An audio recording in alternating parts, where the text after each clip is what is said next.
Wa yaskununa ilaihi merasa tenang. Hada akhiruz zaman. Sekarang ini sudah zaman akhir. Ya. Sekarang ini sudah zaman akhir. Qad kathura fihi at-taghyir. Sudah banyak berubah. Sekarang zaman akhir ini sudah banyak berubah. Sudah bergeser semuanya. Wa tabdil, dan sudah banyak yang berganti. Wa huwa zamanul futuwati zamanun nifaq, yaitu zaman ketidakjelasan, zaman kemunafikan, zaman kebohongan. Ini Syekh Abdul Qadir Jailani abad ke-5 Hijriah ngomong sudah akhir zaman. Sekarang apa zaman apa sekarang? Zaman buntut. Iya. Ya silakan saja Anda mengatakan akhir zaman silakan. Saya setuju aja akhir zaman, sudah dekat kiamat, ya setuju saya kiamat. Tapi berapa triliun miliar lagi? Berapa miliar triliun dolar lagi saya nggak tahu. Tapi yang jelas akhir zaman sekarang. Dan kiamat sudah dekat kan. Tapi berapa triliun miliar tahun lagi? Yang nggak tahu. Ya artinya selagi itu ada batasnya, ya pasti berakhir. Itu persoalannya. Ya, dan berganti. Kenapa? Zaman an-nifaq, zaman kebohongan. Ya munafik, wahai orang munafik. Munafik, banyak orang munafik. Ada hadis Nabi. Ya nggak tahu ini hadis politik bukan ya? Mungkin. Tapi hadis lah gitu ya. Khairul quruni qarni, thumma alladhina yalunahum, thumma alladhina yalunahum, thumma alladhina yafshuh kidzub. Ya, abad yang terbaik adalah abadku ini.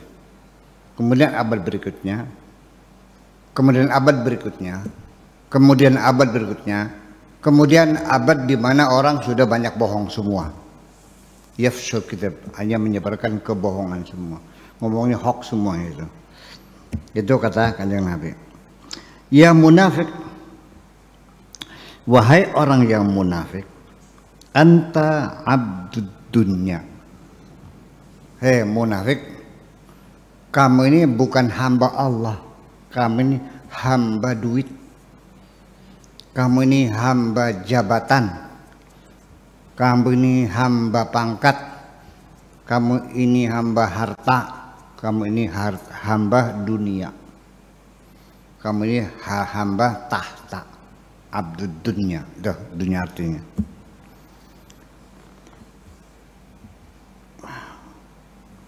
Wal haq, dan hambanya makhluk, hambanya majikanmu, hambanya hartamu, hambanya atasanmu, hambanya kekasihmu, hambanya. Jadi hambanya sesama makhluk. Turaihim, apapun yang kau kerjakan selalu kepengen dilihat oleh mereka. Ketika engkau selalu ada keinginan ketika berbuat baik, ingin dilihat orang lain, namanya riya. Riya itu kepengen dilihat. Berarti orang yang kau harapkan melihat itu adalah majikanmu, itu adalah Tuhanmu. Karena kau tidak puas dengan dilihat oleh Allah saja. Harus ada saksi lain manusia supaya meyakinkan Tuhanmu bahwa aku berbuat baik. Jadi ada berapa Tuhannya? Ya. Riya itu keinginan untuk dilihat oleh orang lain ketika berbuat. Tetapi ketika Anda berbuat jahat, pengen dilihat nggak? Pengennya disembunyikan. Ya karena apa? Ya karena logika kita bicara. Kalau berbuat baik kan naik pangkat, naik status, penghargaan, penghormatan. Kalau kejahatan kan penghinaan, dibenci orang, Ya, jadi yang bagus dilihatin, yang buruk diumpetin, kan begitu persoalannya. Dan riya ini artinya, mengapa engkau ingin dilihat oleh orang lain? Karena engkau tidak puas dengan janji Allah bahwa Allah mengatakan semua perbuatanmu kulihat semua. Wa may ya'mal mithqala dzarratin khairan yarah. Sebesar atom pun kebaikanmu pasti dilihat oleh Allah. Kamu tidak percaya, mesti ada orang lain yang ikut melihatnya. Kurang ajar enggak? Sekarang gini. Andai kan Anda ngasih uang saya. Tapi saya sadar ini Anda kepengen menunjukkan kepada orang lain Anda ngasih saya. Saya sering merasakan gitu kok. Iya. Sengaja ngasihnya diperbanyak banyak supaya kelihatan. Oke. Ya. Secara normatif aja lah. Karena saya bagaimana tetap saya hargai. Tapi Allah tahu nggak? Saya punya merasakan nggak? Merasakan. Ada orang yang memberi tapi sembunyi-sembunyi, sejuk kan, menunggu ada orang, punten Pak Kiai, dengan rendah hati, ngasihnya juga begini, kalau gini, coba tangannya, hebat kan? Nah kalau Anda juga lebih pangkat lebih tinggi, ambil, mana yang tangan di atas? Mana tangan di bawah? Nah inilah makanya yadul ulya khairum min yadis sufla. Tangan yang di atas itu lebih baik dari tangan yang di bawah. Buktinya apa? Karena ini pangkatnya lebih tinggi, sekalipun saya memberi tetap tangan dia di atas.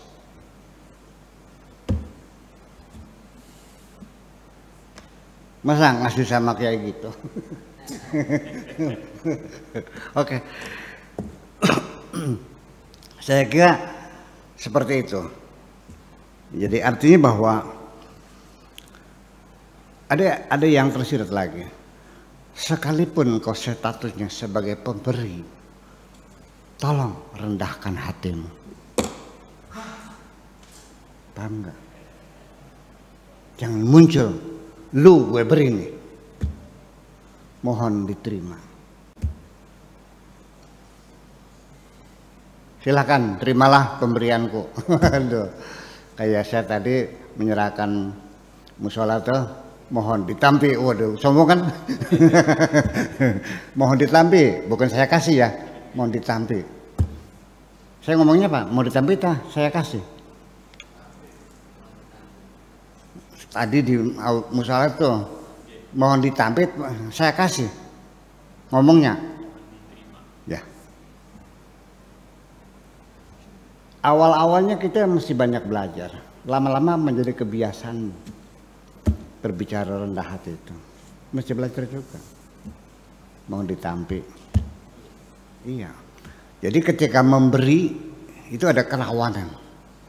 Akan memunculkan kebanggaan dirimu sendiri. Ya. Hati-hati aja dah. Ini ruang-ruang gelap nih kata Pak Profesor Hanma. Ini ruang gelap semacam ini. Ruang-ruang gelap di hati kita nggak tahu. Jadi artinya bahwa ketika kita memberi sesuatu, itu akan muncul rasa kesombongan dalam diri kita yang perlu kita kendalikan. Orang asing kan sambil meteng-teng. Iya kan, ingin dilihat, ingin disanjung, itu sudah biasa. Tapi ini, ya, memberi sebagai donatur itu cenderung ingin ngatur. Makanya perhatikan, orang yang dermawan tapi tanpa bimbingan akan menjadi kesombongan. Kenapa? Karena ngerasa ngasih mulai ngatur.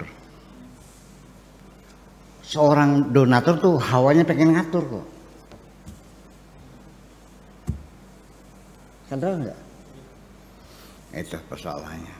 Jadi ya mesti diwaspadai. Ini sangat dalam sekali. Wa ta'malu lahum, dan apa yang kau kerjakan semata-mata untuk manusia, bukan untuk Allah aja. Sholatnya kepengen lihat manusia, sedekahnya lihat manusia, membantu orang kepengen disanjung manusia. Jadi selama ini engkau bekerja untuk manusia. Iya. Wa tansa nadratul haqqi azza wa jalla ilaika, kamu lupa bahwa Tuhanmu memandangi dirimu itu. Kamu dipelototin Tuhan nggak sadar. Iya, semua yang kau lakukan semuanya untuk manusia, bekerja bukan untuk Allah. Ya kalau selama ini kau bekerja untuk manusia, yang bayar siapa? Allah tidak menjanjikan orang yang bekerja untuk manusia dibayar. Allah menjanjikan akan kubayar kau kerja untukku. Di dunia juga sama. Tukangnya Pak Edi, karena bekerja Pak Edi maka yang bayar Pak Edi dong. Masa tukangnya Pak Edi makan benu? Selama ini engkau beramal untuk siapa? Untuk dirimu, untuk anakmu, istrimu, untuk sahabatmu, untuk manusia. Ya silakan. Lalu atas dasar apa Anda minta pahala sama Allah? Kerja lu apa? Ya bikin rumah. Rumah siapa? Rumah gue. Ya silakan beres sendiri. Sih. Cerdas enggak? Ini kan kita nggak sadar semacam itu. Nah, ada lagi yang kamuflase, ngomongnya untuk Allah, tapi hatinya untuk dirinya sendiri. Ini banyak banget. Demi Allah, demi agama, untuk Allah, untuk kentut semuanya itu. Hanya kamuflase aja. Allah tahu semuanya, nggak usah bohong lah. Allah tahu semuanya. Jujur aja lah. Lebih baik jujur aja, ya Allah, aku ini pendosa. Ya Allah, ampunilah kami, gitu aja lah. Ya, Allah tahu semuanya. Bahwa kita telah berdosa pada diri kita sendiri, bekerja untuk kepentingan pribadi selalu, tapi disiarkannya untuk Allah, untuk umat dan sebagainya. Ya, gitu. Jadi itu nipu siapa tuh? Untuk Allah, tapi saya pakai pribadi, nipu siapa tuh? Ya nipu Allah dong. Ini bawa nipu Allah, kan? Iya. Allah. Ya seperti kelihatan mata. Hidupnya banyakkah yang turun dari mobil 10 orang bawa ceting tuh, muter-muter tuh, sumbangan tuh, masjid tuh. Ada nggak masjidnya?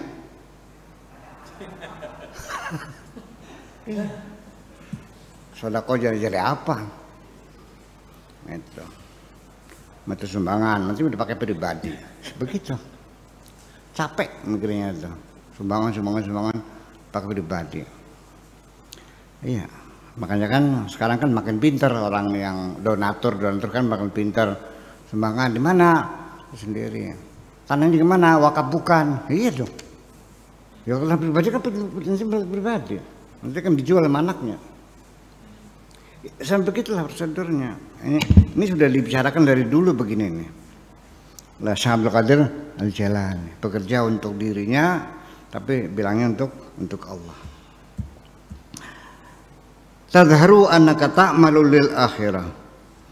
Engkau berpura-pura sepertinya kamu beramal untuk akhirat.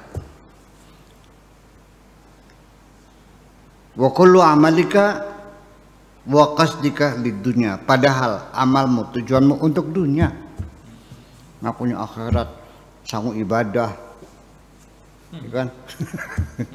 Bilang aja saya mau kaya lah, bilang aja sama-sama ibadah. Iya, semuanya Allah. Jadi di mulutnya atau Allah, enggak untuk diri sendiri. Allah tahu kok. Dan orang-orang yang soleh juga tahu kok. Ani Nabi sallallahu taala alaihi wasallam anhu qala idza tazayyana al-'abdu, apabila ada seorang hamba, seorang manusia yang berhias-hias diri bi amalil akhirah, dengan amal-amal akhirat, sembahyang, puasa, zikiran, naik haji, segala macam lah, ngewer-ngewer tasbih ya, sambil bawa sejadah, pakai sorban, ya kan gitu. Wa huwa la yuriduha, padahal dia tidak bermaksud, tidak punya tujuan untuk akhirat. Hanya untuk penampilan seolah-olah agamis. Orang yang pengen berpenampilan agamis, ukhrawi gitu. Padahal hatinya tidak. Wala yatlubuha, dan tidak pernah menginginkan akhirat. Lu'ina fis samawati bismihi wa nasabihi, akan dilaknat ya oleh Allah dari sejak langit ke-7 sampai 7 turunan ke bawah. Ya, mencelakakan dirimu sendiri. Sebab nanti bagaimanapun juga hasil daripada rekayasa itu buat makan anak cucu kamu, ya, rezeki-rezeki bohong-bohongan semua. Ya. Jadi artinya bahwa ternyata perilaku semacam ini bukan sekarang saja. Yang para aulia sudah memperhatikan. Banyak munafik-munafik seperti ini. Namanya menjual agama, berhias diri seolah-olah dia orang agamis, pakai sorban, bawa tasbih, ya kan, sambil mulutnya komat kamit terus pakai siwak kan gitu, ngebar kitab kan gitu ya. Dan seterusnya. Tapi semuanya adalah untuk dunia. Nah, ya mudah-mudahan kita yang punya hati begitu ya, mudah-mudahan disadarkan Allah lah sama ini. Kadang-kadang yang bersangkutannya nggak sadar karena dia menduga Allah bisa dibohongin. Allah kan bisa dibohongin. Itu selama ini. Oke, saya kira itu aja. Ya, assalamualaikum warahmatullahi wabarakatuh.